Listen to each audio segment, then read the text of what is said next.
let's talk a little bit about some literacy things related to 21st century literacies to expand upon the previous slides presentations that you have watched. And then we will get to part 2 of this presentation, which is the shifting standards.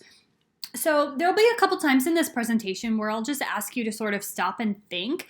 I would really recommend you have a little piece of notebook paper handy, a scratch piece of paper, so you can jot down some of your ideas as you go. This will just help you stay engaged, but also your ideas and responses to some of these questions will relate to some discussion board posts, some assignments, or if we are meeting in class, some of our in-class conversations.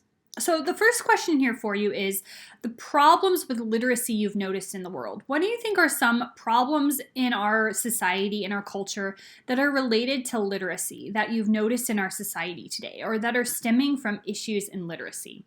What are some signs or symptoms that you see that tell us that we need more attention to literacy learning in our classrooms? And I want you to think not just, oh, people don't have good reading levels, people can't use commas correctly. I want you to think about those expanded definitions of literacy that we talked about when we did the Inside Out note catcher, when you watched the video, read the articles about literacy in the 21st century. So just take a second here to notice that. For me, one of those things is sort of the ability to read news stories critically, to recognize bias. I'm always sort of stunned by the amount of people on my Facebook feed or my other social media post feeds who share things that are just obviously incorrect, obviously biased, or that haven't been fact checked. So to me, that's a literacy issue because that's a media and news literacy problem. So any types of problems like that in our society that you feel like you've noticed related to reading, writing, speaking and listening, digital literacy, cultural literacy, media literacy, etc. Part of the reason I'm asking this question is that this is something that Gallagher definitely addresses in chapter 1 and throughout the book. He gives some of these sort of critiques of the society that we live in and the literacy goals that he has for the people in our society. So we had got to ask ourselves this question. In our society today, are our students the readers, writers, and thinkers we want them to be? And what are those skills that we really want them to have? We also want to ask, is our school system producing graduates who are ready to tackle the literacy demands of our world? And here's how that led to the discussion question that you were asked in a discussion board or in an in-class, depending on the format of this semester. What new ideas and information did you add to the outside circle that expanded our definition of literacy? And where do you think the gaps might be in educating students to have those types of skills, abilities, habits, knowledge, and understandings related to literacy? So I want to now spend a little bit of time just taking a look at how the NCTE defines 21st century literacy and some of the abilities, skills, habits, and understandings that the NCTE says our 21st century readers and writers need. In other words, these are things that we should be doing within our classrooms. Proficiency with technology tools, developing relationships with others and solving problems collaboratively and cross-culturally, so some of that cultural understanding or cultural literacy. Designing information for global communities, so not just the ability to consume information, but designing information for the world, for actual publication in the world. Synthesizing multiple streams of simultaneous information. We live in a world where information is coming at us from many different media constantly, and the ability to manage, analyze, and synthesize all of that information. Evaluating multimedia texts, so not just print text now, right? They need to be able to evaluate, critique, analyze YouTube videos, advertising campaigns, social media accounts, and attend to the ethical responsibilities required by these complex environments. How do we teach students to operate ethically What are some of the ethical issues in this highly technological world? AI, for example, that's one of them. We also have, from some other sources, active, successful participants in a global society must be able to do all of these things. This is a gigantic list. This is a huge task that we have as teachers of literacy now. So you might want to just pause here and take a second to look through some of this is our charge. This is our calling now. It's kind of our job. I think some of these are really interesting, like promote culturally sustaining communication, recognize the bias and privilege present in those interactions, advocate for equitable access to and accessibility of textual information, not just giving equal opportunity to our students, but we have to teach our students to advocate for equitable access. Or at least this text makes that argument. NEA, Statement on Evolving Forms of Literacy, kind of makes this claim that the traditional print literacy is not necessarily realistic because student experience in the world is not majority print literacy. It's not newspapers that come in the mailbox anymore. So we really need to engage students with practice in learning and understanding the world in multiple genres. Those multiple different media streaming information at us all the time.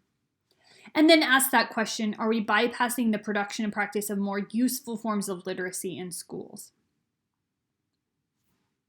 These multimodal interactive texts that we want students to be able not only to consume well, but to create well, to put forth in the world well, to make change, to make our world better.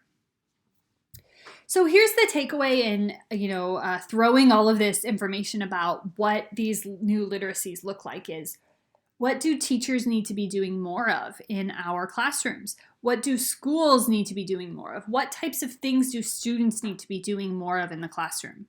In the large part, our class this semester will start to answer these questions. What do teachers need to be doing more of in order to promote functional literacy and these new types of literacy? What do schools need to be doing more of? And what types of things in the classroom, what activities, what assignments, what examinations do students need to be doing more of in the classroom so that they have real practice in these authentic types of 21st century literacy strategies?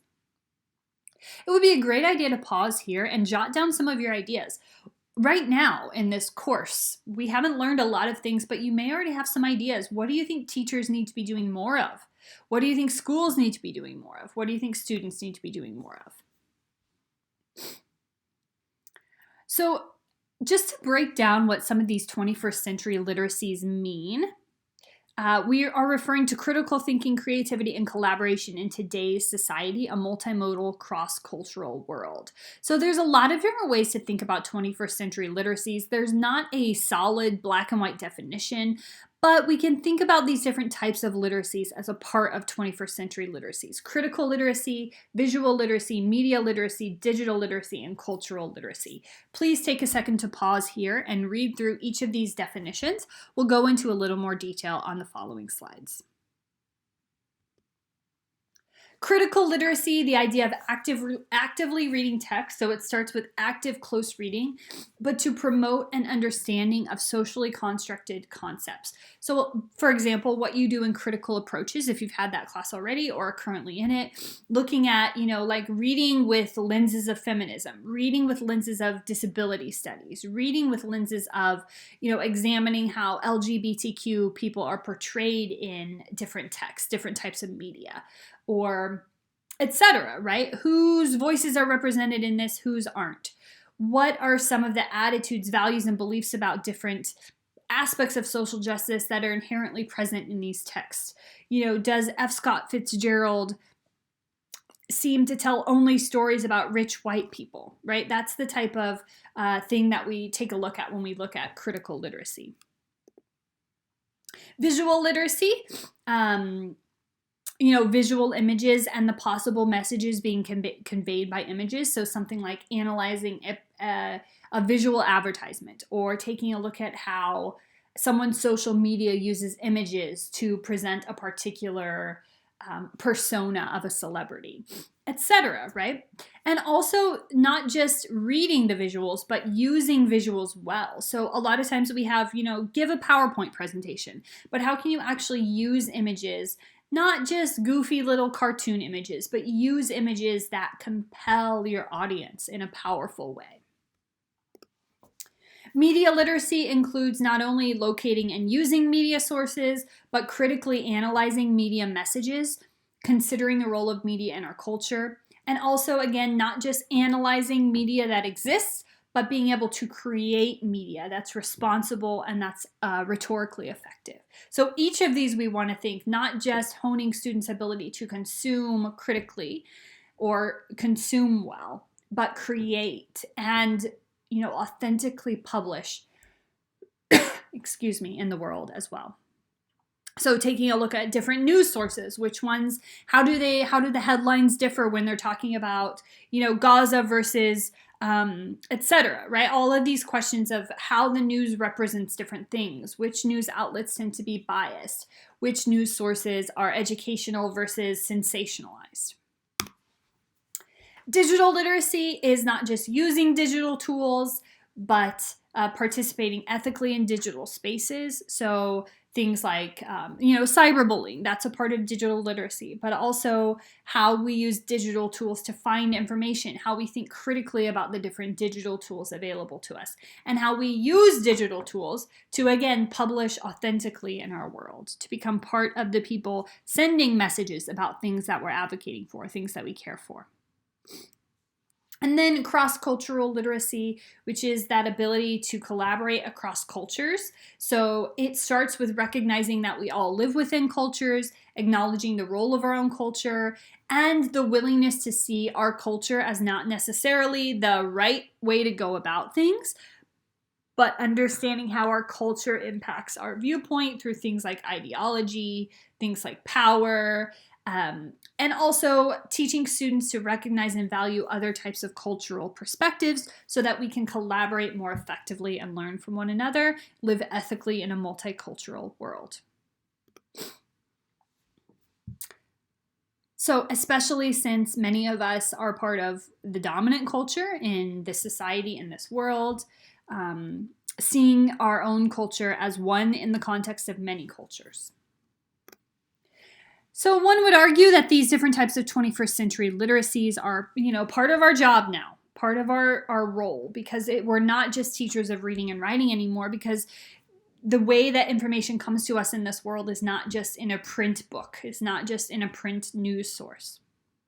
So this is just a little thought exercise for you. If you were going to incorporate one of those types of literacy into a Romeo and Juliet unit plan, what might that look like? If we were going to create a really modernized, contemporized study of Romeo and Juliet, even with this classic canon work, if you were doing cultural literacy, you could take a look at how our culture views marriage and how that culture views marriage and what are some of the differences.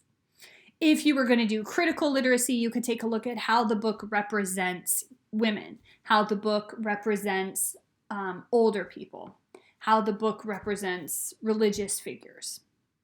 Visual literacy, you could pull in some visual or even digital renderings of scenes from Romeo and Juliet and take a look at how they represent Romeo and Juliet in different ways and what the difference is and what viewpoint each of them is trying to show. So these are some ways that we can think about bringing these types of literacy into even a canonical, old school text. Of course, part of our job, though, is to freshen up the curriculum with new, updated, relevant now type of text as well from different types of authors besides just the old dead white guys, the Shakespeare, Protestant, etc., Catholic guys. So there's a couple examples here, and you're certainly welcome to pause and take a look at these new types of literacy that we want to try to incorporate into our planning.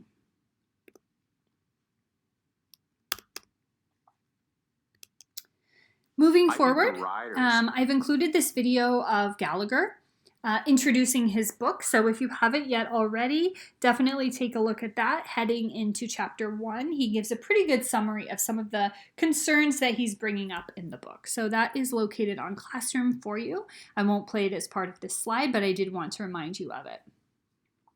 So next I'm going to throw some questions at you here, and I want you to think, to what extent do you agree? Do you say yes, absolutely, or do you say no, not at all?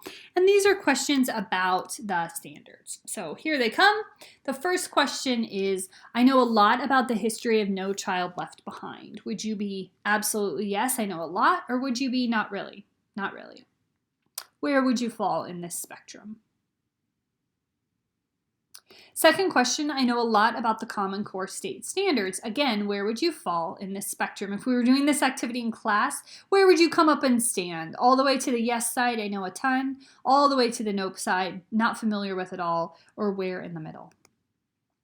Question 3, I'm familiar with Missouri's learning standards for high school students in English language arts. Question 4, I think state standards by grade level are important.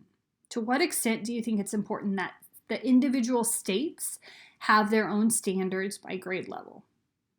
And question 5, I think a shared set of national standards is important. So this is just a chance to activate those schema, a little bit of pre-reading before we, pre-lecture, I guess, before I tell you a little bit about some of these movements and the standards. So it's sort of a KWL. What do you already know about these things? What's your opinion already? Okay, so a little bit of background. Part of the reason I want to go into this is because in chapter 1, Gallagher mentions No Child Left Behind and the shift from No Child Left Behind into Common Core. So I do want to give you a little bit of background. I'm definitely simplifying here, oversimplifying. There's a lot more complexity to it than this, but these are the basic concepts behind these different laws and the standards movements that came with them. So No Child Left Behind was George W. Bush era, 2002 to 2015. So it was around for quite a while. No Child Left Behind was a law. It was a law that was signed, so it was an act. No Child Left Behind is not the name of the standards, and it's not the name of the test. It's the educational act under which those things took place. So the goal of No Child Left Behind was to level the playing field for disadvantaged students, including students in poverty, minority students, students with disabilities, and students who did not speak English as their first language. So that's a great goal, right? We can say that about No Child Left Behind. We love the name of it. We don't want any child to be left behind. We love the idea of leveling the playing field for disadvantaged students so that all students are achieving success in school. So that no students in these, especially in these disadvantaged categories that tend to be disadvantaged, do not slip through the cracks on us. So we like that. We like that focus on making sure all of our students receive a quality education. No Child Left Behind did not come with a specific test. Instead, states were just mandated to design their own test, and it did not come with its own specific curriculum. States were mandated to design their own curriculum. So keep in mind, though, states then decided what the standards were, and states decided what the curriculum was.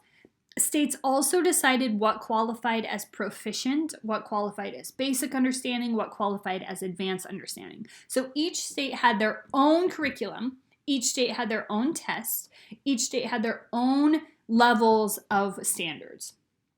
So I want you to just pause for a second and think, what might be a critique we could offer about that type of system, where each state gets to decide what's proficient, what level we want to challenge students at, what level of rigor we want, and they're designing their own tests and curriculum.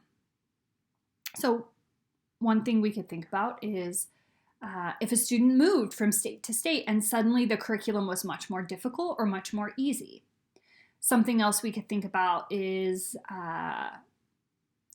if states are reporting the levels of proficiency to the national government, would some states lower the bar purposefully so that it looks like their students are proficient, when other states, insist on maintaining higher standards, even if it means it looks like fewer students are proficient, which, by the way, was something that was happening. Some states had much lower standards, but then could say that more students were proficient.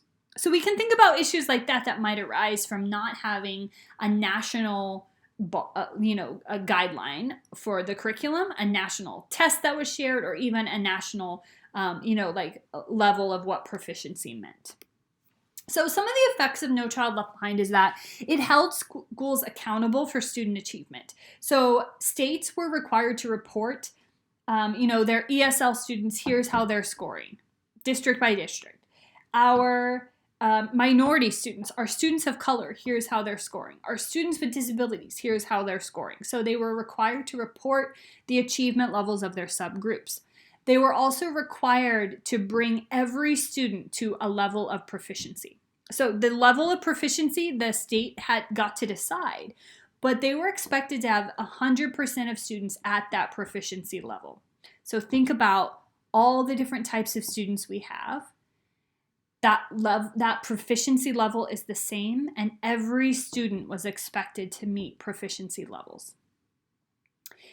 Schools, especially schools that were identified as having Title I, so more lower income students, which we know often correlates with more students in minority groups, etc.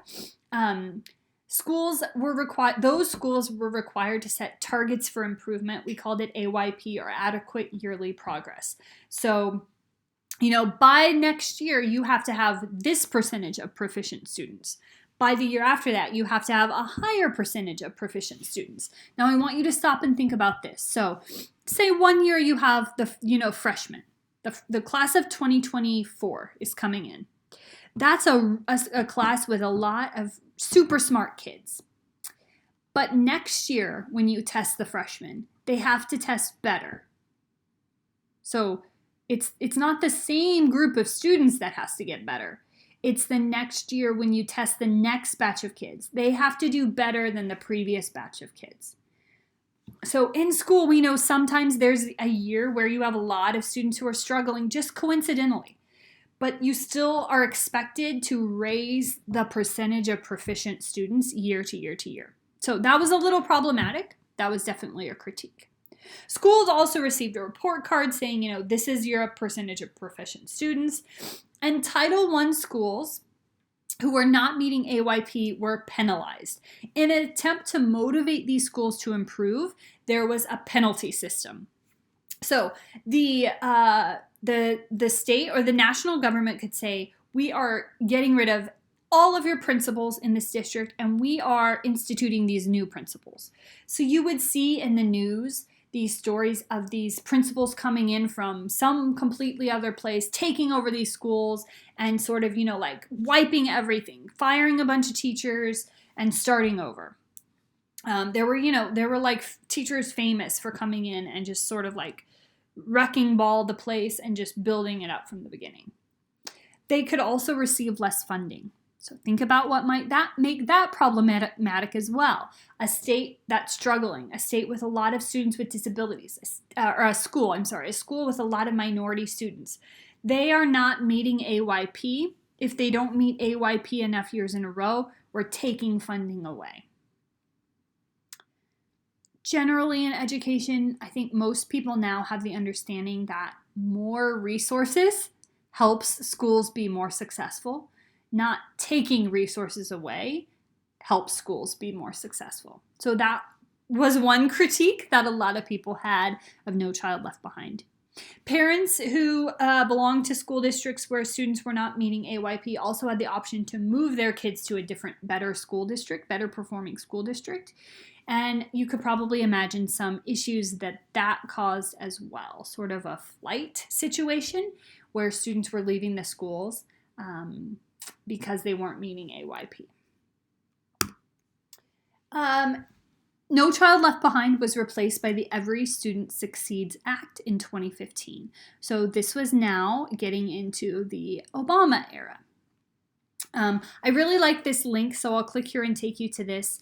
That helps explain some of the differences between No Child Left Behind and the Every Student Succeeds Act. I do recommend you pause here to take a second to read through some of these things, and I will scroll down here. So pause here and read.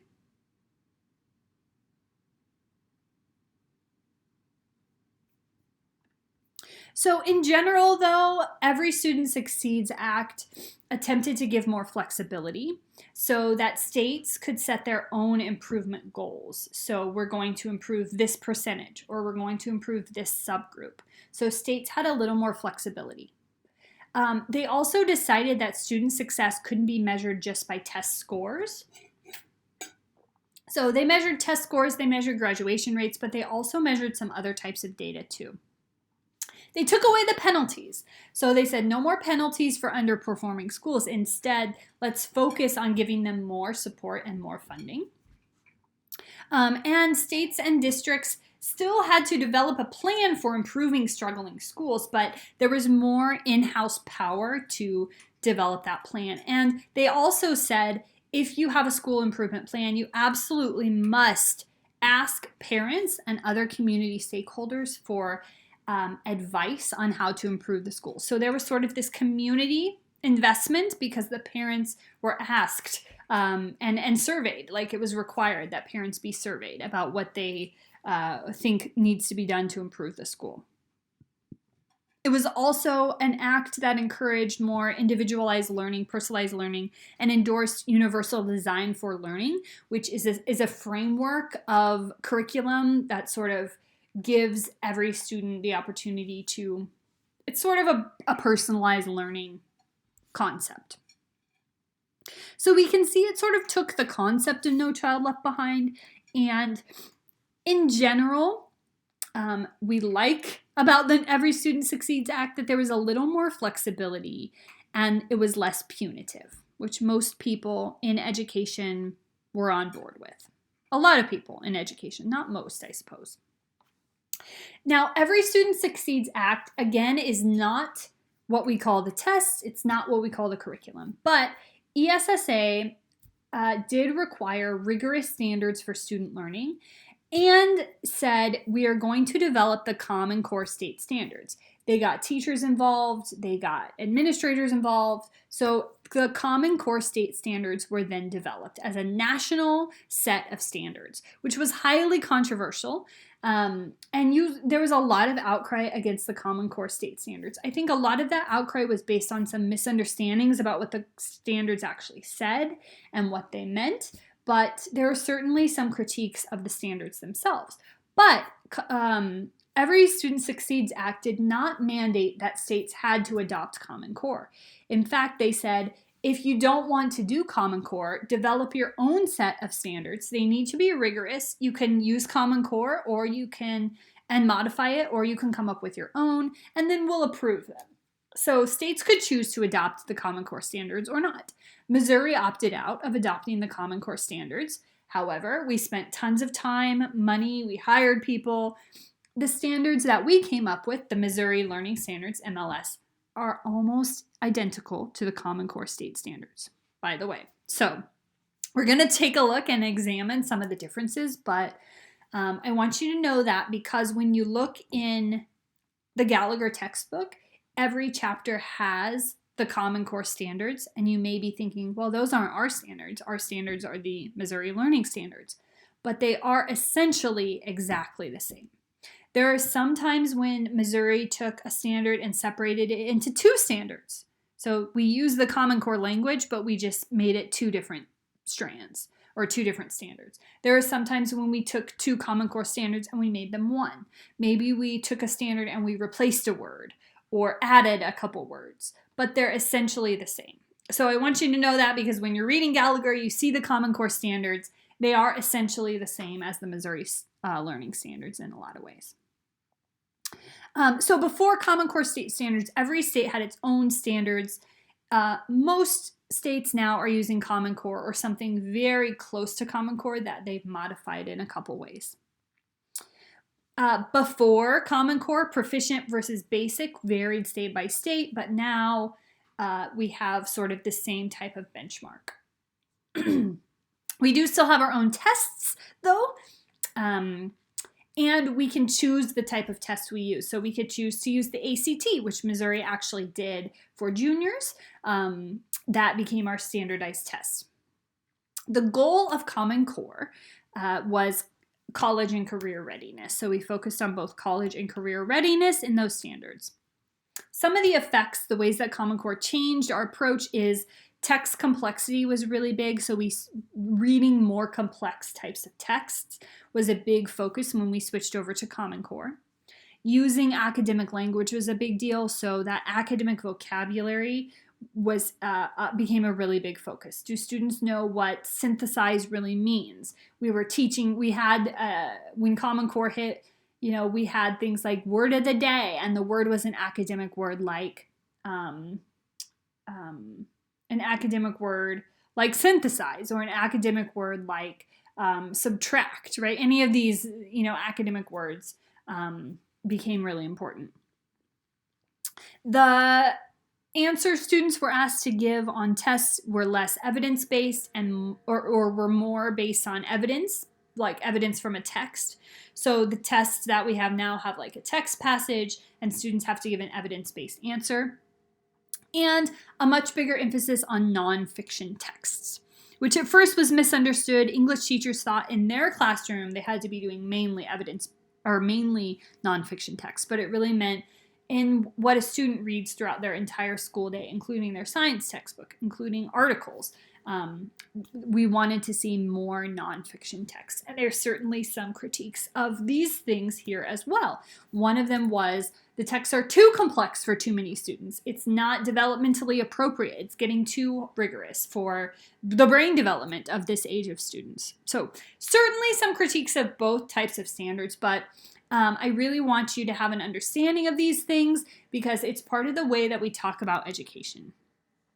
So here's what you're going to do is you can see on this week's checklist, each of you have been assigned a chunk of the standards, either the reading informational text, the reading literature, the writing standards, or the speaking and listening standards. I want you to examine those standards to see whether the forms of literacy we talked about in this slide presentation, cultural literacy, critical literacy, visual literacy, media literacy, is there enough of the real types of literacy that we want? Also think about those literacy issues that we started off thinking about, like the ability to determine whether a text is biased or not, a multimedia news text. Do we see these types of things that we know our students really need, that we know our society needs, reflected in the standards well enough? Are our standards measuring up to our literacy goals? Or is there sort of some gaps, some things we want them to know? Is there anything in the standards that you feel should be emphasized less so that we have room for other types of things that we want students to know? So we want to think critically about these standards. What do we like about them? What do we think is a good focus? And what might they be missing that our students really, really need in this world? And that's really the focus of Gallagher's book. So our brains will be turned on to thinking about that. Another one of the big goals here is just that you become more and more familiar with these standards, because we're going to be using these standards for lesson planning, and you will certainly be using these standards in your student teaching and observation semesters. So I hope this was helpful to you, just in giving you a little background information about 21st century literacies, but of course also about the shifting standards. Please let me know via email if any questions come up, and I'll look forward to our next class meeting where we can break down some of these standards in more detail. Thank you so much for listening. Bye.